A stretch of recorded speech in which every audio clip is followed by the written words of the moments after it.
Analyse de la nouvelle lune du 8 avril 2024 à 20h20, heure de Paris.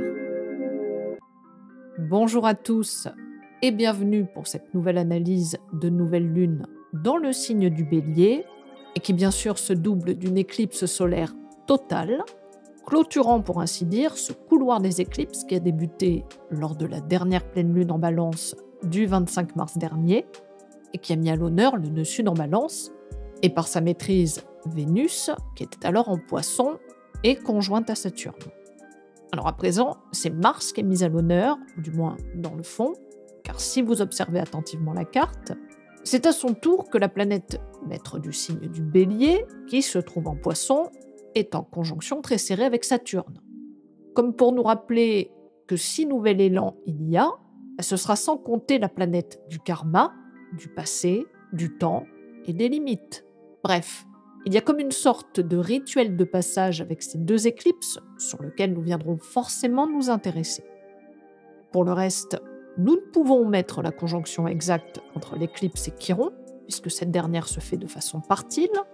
Elle sera donc extrêmement puissante et significative. Si nous avons l'impression que la carte semble vide d'aspect, cela insiste surtout sur une forte concentration en énergie, puisque nous voyons que tous les éléments sont présents sur quasiment 3 signes, à l'exception de Pluton qui se trouve en Verseau. Il y a donc 3 grappes de conjonction, ce qui là encore nous ramène à quelque chose en rapport avec un renouveau, comme pour insister sur ce tout début d'année astrologique en Bélier. Donc vous voyez, on va tenter de décrypter un maximum de choses, même si vous vous en doutez, nous pourrions en dire énormément. Je vais donc me laisser porter et puis nous pourrons bien sûr en discuter sous l'espace commentaire dédié. Pour le moment, comme à notre habitude, abordons le degré Sabian et puis l'interprétation de la carte. Allez, let's go! La nouvelle lune se trouve sur le 19e degré 24 du Bélier. Son degré Sabian nous dit une jeune fille nourrissant des oiseaux pendant l'hiver. La dominante est de surmonter nos crises grâce à la compassion. Alors l'hiver, dans cette symbolique, représente la dernière étape avant la régénération du printemps. C'est une période sensible où certaines espèces, notamment les plus vulnérables, risquent de décliner ou de périr. Dans ce contexte, la présence de la jeune fille qui agit ici avec compassion et générosité envers les oiseaux revêt une importance particulière. Elle incarne l'innocence, bien sûr, la tendresse, la pureté, ce qui peut illustrer la transition vers des énergies plus évoluées du Bélier. En cette phase, l'énergie brute et impulsive du signe se transforme en une force plus consciente et éclairée. La jeune fille symbolise la capacité du Bélier à agir avec courage et détermination pour quelque chose de plus grand qu'elle-même, en utilisant sa force intérieure de manière altruiste et bienveillante. Ici, les oiseaux privés de ressources et de nourriture sont particulièrement exposés aux rigueurs de la saison. Le geste de la jeune fille, leur offrant son soutien, sa générosité, souligne la compassion et l'empathie nécessaires pour traverser ces périodes difficiles. Alors ici, la transmutation de la vie en amour prend tout son sens. Elle évoque un processus profond de transformation où les énergies vitales sont canalisées vers des expressions d'amour et de bienveillance envers autrui. En nourrissant ces oiseaux pendant l'hiver, la jeune fille incarne ce processus, puisqu'elle utilise sa propre vie et son énergie pour permettre aux forces vives de l'esprit, incarnées par les oiseaux, de se régénérer et de poursuivre leur périple. Cette symbolique nous rappelle ainsi que l'amour véritable ne se limite pas à un simple échange de bons sentiments, mais il implique aussi le don de soi et le service désintéressé. En nourrissant ce qu'elle estime vulnérable, cette jeune fille ne reconnaîtrait-elle pas également ses propres faiblesses ? Cela nous éloigne alors de l'image d'Épinal du Bélier qui, comme tout signe, est bien plus complexe qu'il n'y paraît. Un véritable guerrier doit connaître ses limites pour agir efficacement. Cette phase ne nous inviterait-elle pas à faire preuve d'humilité dans nos élans, à nous interroger sur le véritable but de nos actions ? Quelles manifestations recherchons-nous réellement si nous ne prenons pas en compte les fragilités présentes aussi bien en nous qu'autour de nous ? Transformer la vie en amour, C'est accepter en quelque sorte de transcender son ego pour quelque chose de plus grand. Car au bout du compte, ce qui en reste n'est pas qui nous sommes, mais ce que nous en avons fait. Sous le signe dynamique du Bélier, la force de cette nouvelle lune prend une dimension particulièrement vigoureuse. L'énergie yang et cardinale de feu, propre au premier signe du zodiaque, nous pousse ici à l'action et à la prise d'initiative. C'est un moment où nous pourrions ressentir un fort désir de nous affirmer, de poursuivre nos objectifs avec détermination et conquérir de nouveaux territoires. Il y a comme un appel à l'aventure qui nous incite à sortir de notre zone de confort et à embrasser le potentiel infini qui réside en nous. Alors certains pourraient même lancer de nouveaux projets, affronter leurs peurs avec courage ou s'engager corps et âme dans une nouvelle direction. Cela dit, il est important de reconnaître que cette intensité, sous la maîtrise de Mars et du Soleil par exaltation, peut aussi nous pousser à être impulsifs et intransigeants. L'énergie du Bélier est celle de la spontanéité et de la passion, mais elle peut aussi nous rendre impatients ou trop centrés sur nous-mêmes. Il est donc essentiel de la canaliser avec sagesse et le plus de discernement possible, en restant conscient des conséquences de nos actions et en veillant à agir avec intégrité et une certaine bienveillance envers l'extérieur. Alors bien sûr, il ne s'agit pas d'éteindre la fougue pour éviter le conflit, mais plutôt de ne pas le chercher à tout prix. Car la force du signe n'est pas dans sa capacité à jouer les durs, mais à ouvrir de nouvelles brèches. Alors pour cela, il n'est pas obligatoire de se mettre les autres à dos, notamment si l'ego sait faire preuve de suffisamment de maturité pour ne pas forcer ce qui dans tous les cas ne cédera pas. Foncer tête baissée peut être l'une des faiblesses du Bélier, qui peut présumer de sa force. Alors comme dans le degré Sabian, l'idée est de faire avec ce que l'on a, notamment pour commencer, plutôt que de se croire plus puissant que nous ne le sommes réellement. L'idée n'est pas d'inscrire l'élan dans la durabilité avec le Bélier, mais simplement dans la justesse, ce qui finalement se rapproche de son signe opposé, la Balance. Agir de façon juste nous permet d'être plus efficace et de faire moins de dégâts. Alors bien sûr, on peut ici céder plus facilement à ses pulsions, mais là encore, pour quel but ? La force se résume-t-elle simplement à notre capacité de faire bander nos muscles, quitte à y faire sortir une veine plus ou moins réelle, ce qui pour le coup est davantage relié au Bélier de bas étage. N'y aurait-il pas plutôt cette idée de faire preuve de beaucoup plus d'humilité, ce qui n'a rien à voir avec de la faiblesse, mais davantage avec la sagesse du Bélier évolué qui se met au service, alors non pas simplement de son ego, mais également de son esprit. L'esprit n'a pas besoin de sortir ses biscottos, ni même de prouver à quiconque ce qu'il a dans le ventre, car ses forces ne se situent pas là. N'oublions pas que ce signe est relié à la tête, ce qui renforce cette idée que sans la connexion avec les hauteurs, nous ne pouvons nous permettre ce renouveau. Sans cela, le Bélier reste un mouton qui cherche à faire et à agir dans le même sens que la masse, quitte à se perdre, mais au moins en ayant le sentiment de son appartenance. Et pourtant, ce dernier a pour vocation de ne pas être tout blanc, mais plutôt bien noir. C'est ainsi qu'il pourra se redéfinir dans toute sa singularité et se permettre de se détacher du groupe, éviter la castration et assumer son rôle de serviteur de l'esprit pour défricher de nouveaux pâturages et oser aller au-delà pour permettre à sa suite que d'autres puissent le rejoindre ou pas. Alors bien sûr, le fait que cette nouvelle lune se double d'une éclipse solaire totale dans ce signe peut venir symboliquement assombrir davantage cette période et remettre en question ses énergies. De plus, comme nous l'avons vu dans l'intro, l'astéroïde Chiron vient par là même se greffer à cette conjonction solilunaire sur l'axe des nœuds.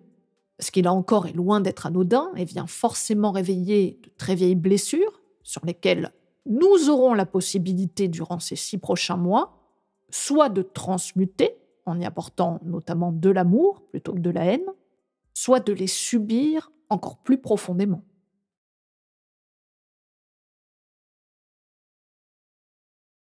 Alors, nous ne pouvons pas commencer sans creuser davantage cette conjonction exacte avec Chiron, qui, bien qu'il ne soit qu'un astéroïde, vient apporter à cette éclipse une coloration éminemment singulière. D'ailleurs, si nous observons ne serait-ce que son glyphe, nous pouvons nous apercevoir qu'il peut nous évoquer une clé, qui d'elle-même ne sert pas à grand-chose si nous ne savons pas à quelle porte elle appartient. Alors, puisque le bélier nous renvoie à notre identité, notre ego, notre individualité, nous sommes invités ici à nous questionner en profondeur autour de ces notions. Chiron est, rappelons-nous, autant la blessure que l'antidote. Voilà pourquoi ce dernier peut se vivre autant dans la douleur que la guérison. Dans tous les cas, c'est un point de vulnérabilité, et ce qui est intéressant ici, c'est que si nous prenons réellement conscience de cela, nous pouvons nous apercevoir à quel point cette dernière est aussi riche que complexe. Considérer celle-ci uniquement comme une faiblesse est une vision pour le moins limitée, mais malheureusement trop souvent perçue chez bon nombre d'entre nous. Nous devons de gommer ce que nous considérons à tort comme des faiblesses, et pourtant aucun humain n'est simplement fait de force, puisque tout est duel. Imaginez-vous un instant libéré, selon vous, de tout ce qui vous semble faiblard, ce que la plupart du temps nous appelons des défauts. Nous penserions alors ne garder chez nous simplement que des qualités, qui, n'en soyons pas dupes, ne le seraient toujours que pour nous-mêmes, et pas forcément pour tous ceux qui nous entourent. Savoir reconnaître ces soi-disant défauts comme ces qualités peut s'avérer nécessaire durant cette lunaison, notamment pour nous permettre de saisir toute la complexité de notre être. Pour autant, plus nous serons capables d'étreindre la totalité de ce qui nous constitue en acceptant l'ensemble plutôt que d'en faire le déni, ou du moins une partie, plus nous nous permettrons une plus grande lucidité sur qui nous sommes et sur la manière de nous déployer dans le monde. D'ailleurs, le degré Sabian nous renvoyait d'une certaine manière directement à cela. En tant que premier signe yang, ce sont bien les valeurs actives du masculin bélier qui demandent ici à être reconsidérées. Et vécues sous son mode le plus basique, à quoi peuvent-elles se rattacher ? Il sera forcément question de nos modes d'action, d'affirmation, c'est-à-dire de notre façon d'interagir avec le monde qui nous entoure, pour non pas simplement le subir de façon passive, puisqu'ici nous sommes bien dans un mode masculin. La vulnérabilité est trop souvent perçue comme une faiblesse dans nos sociétés dites modernes, et pourtant par bien des biais profondément archaïques, foncièrement paternalistes, où la force et la bravoure sont toujours survalorisées. Les mises en scène conflictuelles, belliqueuses et complètement à contre-courant de l'évolution en cours sont là comme pour nous signaler à quel point bon nombre d'entre nous pouvons encore nous soumettre à ces stéréotypes profondément ridicules, soyons honnêtes, mais sûrement encore bien présents dans l'inconscient collectif. Il suffit de le constater dans toutes les couches de la société et dans quelque domaine que ce soit. Les hommes doivent être forts, vaillants, durs, entreprenants, invincibles en quelque sorte. Alors, les femmes ne sont pas en reste non plus, puisque tout nous pousse à en faire autant. La compétitivité, l'audace, le besoin d'être le premier, le meilleur, le plus puissant, est une injonction qui nous est collectivement demandée, ne serait-ce que depuis les bancs de l'école, par les systèmes de notation, où l'on oublie complètement les singularités de chacun. Les autres ne sont plus des alliés, mais des ennemis. La collaboration se soustrait à l'individualisme, et le plaisir du jeu, du sport, là où nous nous dépensons, y mettons toute notre énergie, dans son sens le plus pur, se dégrade au profit du simple combat extérieur, où la seule chose qui compte est la victoire sur l'autre. Si nous ne gagnons pas, nous sommes tout simplement un loser, un moins que rien. Ici, pas de contraste ni de demi-mesure, c'est tout ou rien. Soit on gagne, soit on meurt, et puis basta.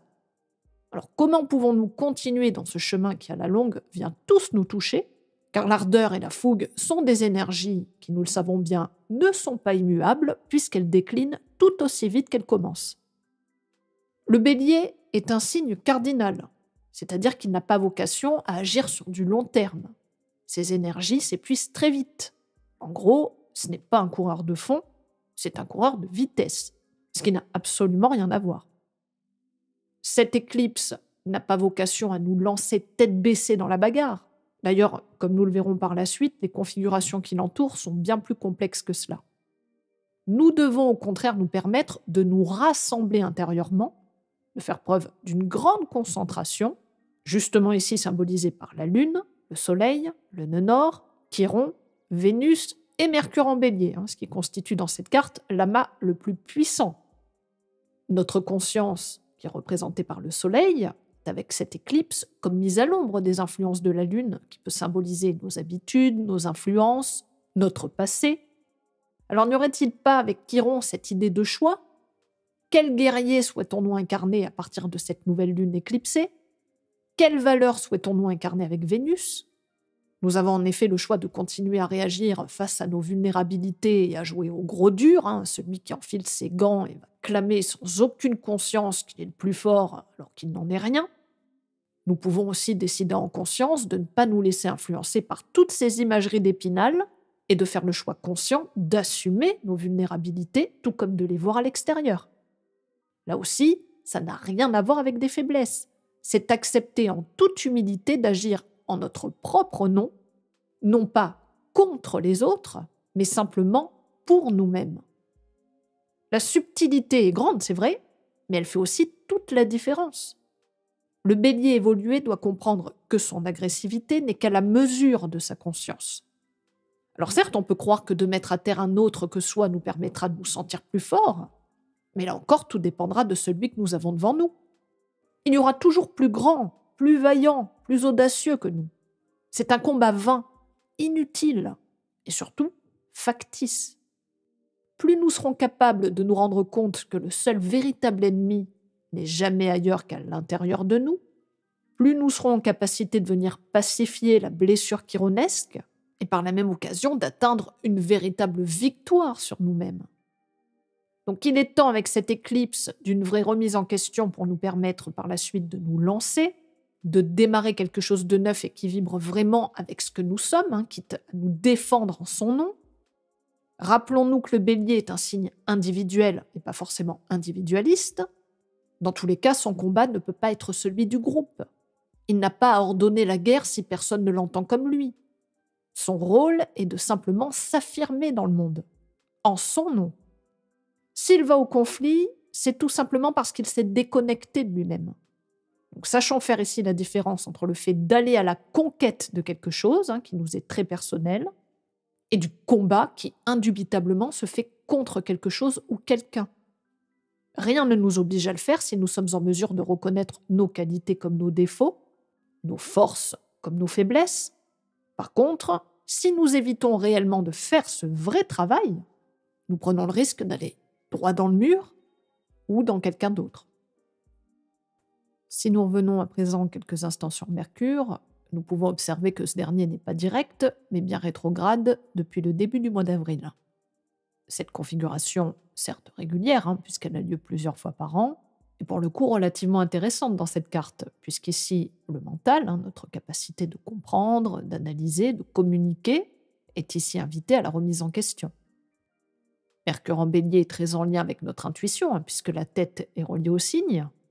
Ici, le mental est certes vif, réactif, impulsif, ce qui peut être très positif, notamment si nous le mettons au service de l'aspect évolutif du signe, mais qui peut également se révéler potentiellement agressif, notamment dans ses paroles, qui peuvent parfois blesser bien plus que n'importe quelle arme.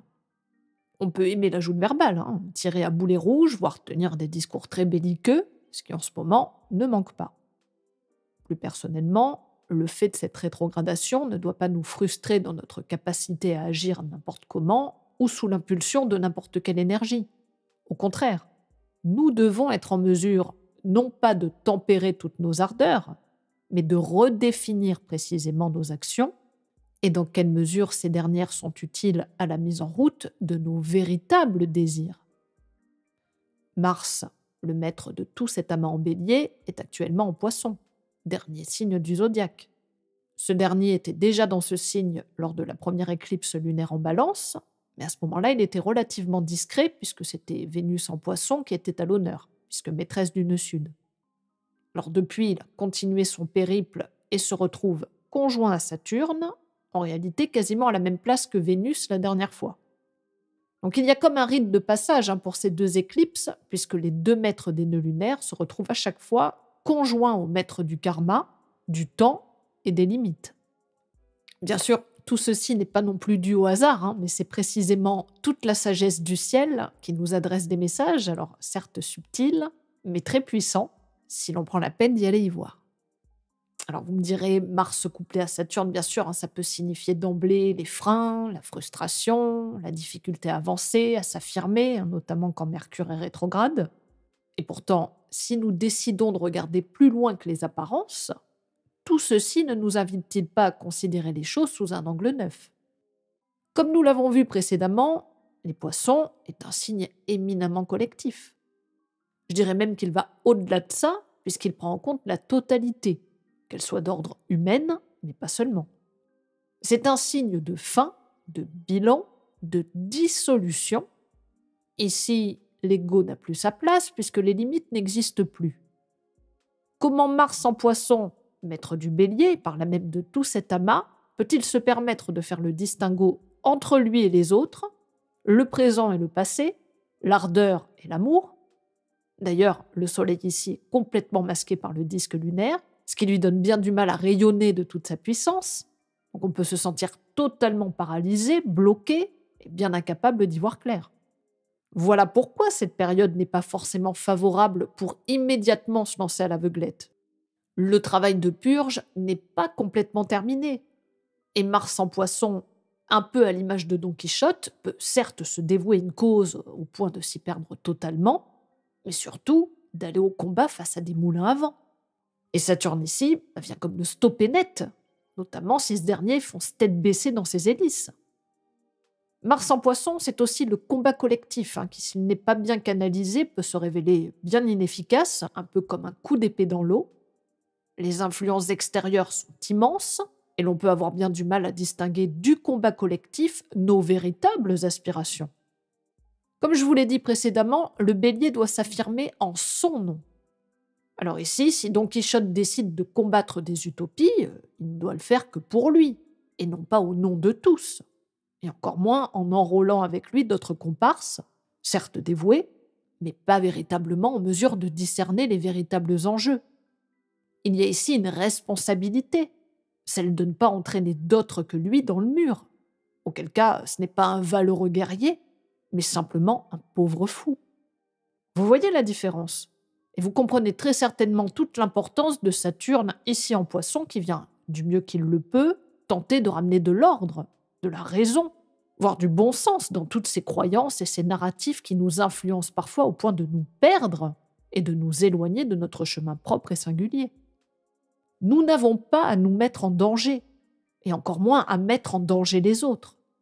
Il n'y a rien d'héroïque à le faire, et il est tout à fait déraisonnable de le penser. Agir en responsabilité, c'est accepter de ne pas toujours ressembler à des figures que nous pouvons alors certes trouver sublimes, mais qui ne répondent en aucun cas à notre propre réalité. Nous naviguons collectivement en ce moment même dans des courants très flous où rêve et réalité, enfin je dirais plutôt mauvais rêve et réalité nous influencent tous grandement. Le pessimisme et la confusion propres au signe des poissons ne doivent pas nous empêcher de tracer notre propre route, mais pour cela, nous ne devons pas fuir, ni même faire preuve de déni. Bien au contraire. Nous pouvons continuer à espérer des lendemains meilleurs, nous avons même cette responsabilité, que ce soit pour nous-mêmes et tous ceux qui nous entourent, mais nous devons également de faire face avec ce qui est présent, ce qui est tangible, concret, à disposition. Ici, il n'y a pas à trancher d'un côté ou de l'autre, mais à trouver le juste milieu. Et pour cela, nous n'avons pas d'autre choix que de nous arrêter, de prendre ce temps pour sentir cette sève printanière remonter en nous-mêmes, car ce qui doit refleurir refleurira même sans notre volonté, il suffit de regarder les plantes. N'usons pas de la force, encore moins de l'obstination ou de l'aveuglement. Soyons simplement présents et capables de nous goûter pleinement tout d'abord, avant de pouvoir le déployer au dehors par la suite. Attardons-nous un instant sur Vénus, qui est entrée en Bélier 3 jours avant cette éclipse. Dans ce signe, la planète n'est pas véritablement à l'aise puisqu'elle se situe en exil. Ici, ses valeurs sont principalement orientées vers ses propres désirs individuels, qu'elle cherche à satisfaire rapidement, ce qui peut entraîner une certaine instabilité, voire une forte impulsivité. Sous cette influence, ses désirs sont particulièrement forts, ce qui témoigne d'une influence marquée par les énergies masculines. Ainsi, Vénus ne s'épanouit pas pleinement dans la douceur, la collaboration, l'harmonie, mais plutôt dans un désir d'action, d'indépendance et d'affirmation de soi. Alors, puisqu'elle se trouve également sous l'influence de Mars, ici conjoint à Saturne, elle est comme tout le reste de l'âme en bélier plus ou moins freinée. Là encore, nous sommes invités à peut-être davantage compter sur notre propre capacité à assouvir ce qui nous tient à cœur, ce qui nous meut, ce qui nous fait du bien, plutôt que de l'attendre de la part de l'extérieur. Les relations ne sont pas forcément ici dans un climat d'effusion et d'harmonie. Cela implique de faire preuve de patience, de persévérance et aussi de responsabilité dans la façon dont nous exprimons nos désirs et besoins, tout comme dans la manière dont nous répondons aux besoins d'autrui. Cela vient également corroborer cette idée de retour à soi, non pas pour se refermer ou faire preuve d'égoïsme, mais simplement pour nous questionner sur ce qui nous anime réellement et qui nous appartient vraiment. Il y a cette idée de reprise d'indépendance qui peut bien évidemment se jouer dans la sphère sentimentale, mais pas uniquement. Tout notre relationnel peut être réinterrogé, que ce soit vis-à-vis de nos dépendances aux autres, à ce qui nous entoure plus largement, tout comme notre rapport à la matérialité, puisque Vénus représente aussi l'argent et tout ce qui peut nous combler. Ici, cette dernière se trouve reliée à Pluton en Verseau par un sextile croissant, comme pour l'aider là encore à venir se transformer de manière constructive. Pluton, en tant que planète de la transformation et du renouveau, encourage un examen approfondi de nos motivations, de nos désirs les plus profonds. Ce sextile nous offre une opportunité de transcender les schémas relationnels obsolètes, de faire place à une expression plus authentique, que ce soit de notre individualité et de nos aspirations. Parallèlement, Vénus forme un semi-carré décroissant avec Jupiter, ce qui peut introduire une tension entre le désir d'expansion et l'impulsion d'agir de manière indépendante et assertive. Jupiter en Taureau met l'accent sur la sécurité matérielle, la stabilité, alors que Vénus en Bélier cherche à poursuivre ses propres aspirations et à affirmer sa propre identité. Alors bien sûr, c'est une configuration mineure, mais néanmoins présente, ce qui souligne cette nécessité de trouver un équilibre entre la recherche de plaisir et de satisfaction personnelle et la reconnaissance des réalités pratiques et des responsabilités matérielles. D'ailleurs, la conjonction imminente de Jupiter avec Uranus, qui se rapproche toujours de plus en plus jusqu'à leur aspect exact le 21 avril prochain, ajoute une autre dimension à cette dynamique. Tout ceci vient souligner l'importance de rester ouvert aux changements imprévus, aux nouvelles opportunités qui pourraient se présenter, notamment de façon très concrète, puisque cela se situe dans le signe terre-à-terre du Taureau.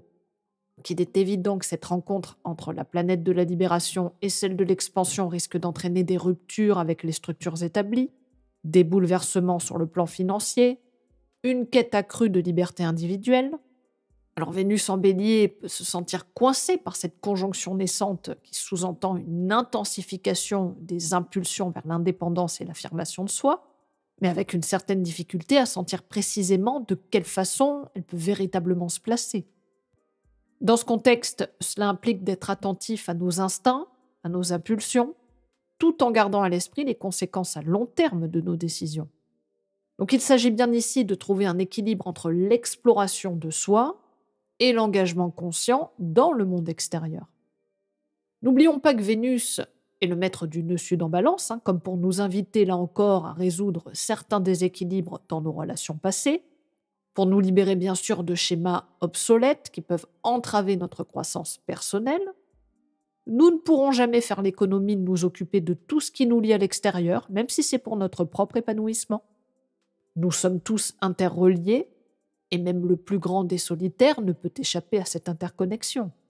Il en va là encore de notre responsabilité, où Saturne en balance est exalté, comme pour nous obliger à faire face à nos engagements, qu'ils soient avant tout envers nous-mêmes, comme avec les autres. Et ce, même si nous aspirons parfois à l'indépendance et à l'autonomie. Alors pour conclure cette analyse, l'alignement de la date de cette éclipse avec la lame du jugement dans le tarot de Marseille nous offre une perspective intéressante. Elle symbolise un moment de révélation où les vérités cachées émergent et où les âmes sont appelées à rendre compte de leurs actions passées.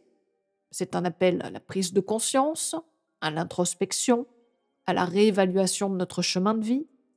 Donc ce moment peut bel et bien être interprété comme une invitation à un réveil, un peu comme à l'image du bélier qui revient à la vie à la suite de sa dissolution en poisson. Nous sommes confrontés à nos choix passés, à nos erreurs, à nos réussites, avec pour but de repartir vers une existence plus alignée avec notre véritable essence. Cette carte suggère également une opportunité de juger notre propre conduite de manière objective, sans jugement excessif, mais avec une clarté lucide et bien évidemment empreinte de responsabilité. Dans tous les cas, cette convergence entre l'éclipse et la lame du jugement nous encourage bien à nous engager dans ce processus de transformation profond et qui à la base ne peut être que personnel. Alors, qu'attendons-nous pour nous offrir cette occasion de transcender les anciennes limitations, pour nous libérer de certains de nos fardeaux, d'accepter un peu comme ces personnages qui sont nus, notre vulnérabilité, pour nous élever vers une nouvelle compréhension de nous-mêmes et par la même occasion du monde qui nous entoure et qui lui aussi évolue comme nous. Et nous voilà arrivés à la fin de cette analyse qui, je l'espère, vous permettra de vous connecter à des énergies non pas plombantes, mais plutôt réconfortantes, centrées, responsables et pleines d'une nouvelle vigueur. Ne nous laissons pas attaquer par tout ce qui peut se jouer à l'extérieur. Le bélier nous demande à nous focaliser sur cette poussée intérieure, cette connexion à notre intériorité pour nous permettre la sortie de l'œuf vers de nouvelles contrées. Il est très important de garder ça en tête, alors permettons-nous cette renaissance. Je vous remercie d'avance pour vos retours, vos pouces, vos abonnements. Je vous en suis toujours gré. Permettez-moi de vous souhaiter une lunaison éclatante, mais pas éclatée. Et je vous dis à très bientôt pour de nouvelles aventures astrologiques.